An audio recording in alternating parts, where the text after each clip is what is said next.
I know, Richie, this is one of your areas of research is resilience. I mean, actually trying to figure out what's happening in the brain so that people can be resilient. Have you figured this out?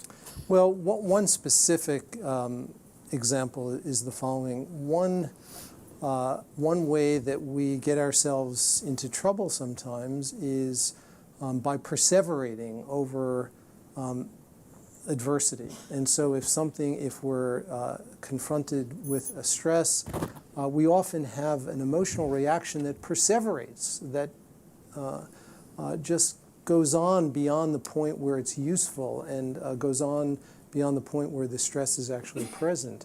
And one of the things that we find in the brain is that's expressed in prolonged activation in a particular part of the brain called the amygdala, which is very important for emotion and particularly for stress and negative emotions and anxiety. And so we've actually been able to measure the duration of time that the amygdala responds to a particular discrete emotional stimulus that we can present in the laboratory. And one of the things that we found is that practicing mindfulness will actually lead to faster recovery in the amygdala. The amygdala comes back down to baseline more quickly. So there's a response. It doesn't change the response itself, but what it does seem to do is it changes how quickly you recover. And that may be a key attribute of resilience. And is this a long-term thing? I mean, sort of the more practice you have in mindfulness, the more resilient you naturally are? Our data do indicate that there is, in fact, a correlation between the number of hours of formal practice and the rapidity with which the amygdala recovers in this particular way. Yeah. John? And part of it is to bring together some of what Richie and Amishi is saying, that if you take depression, for instance, major depressive disorder, or, just one of the most painful aspects of it is that the mind just keeps going over the same thing over and over and over again, the perseveration you were talking about. And you also believe the thoughts that your mind is secreting as the truth. You have no separation from them, as these are events in the field of awareness. They're events in the field of consciousness. But no, it's the truth. I'm a terrible person. I'm a failure. I'm too old. I'm too this. I'm too that.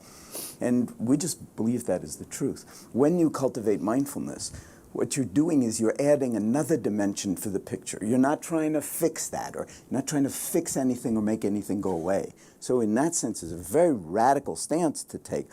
What you're doing is expanding the field of awareness to hold your observing capacity as separate from what it is that's being observed.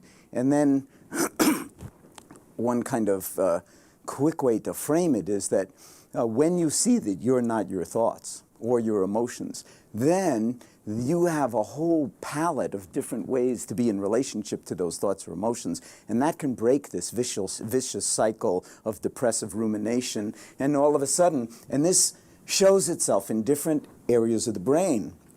When people are trained in MBSR, mindfulness-based stress reduction, before they're trained, there tends to be a lot of activity in what's called the default network, as I understand it, where, it's a narrative network about the story of me. And if the story of me is particularly depressing, well, it's an awful lot like that. Then when you train people in mindfulness, another lateral network shows up. It's not that this shuts down, but it does decrease.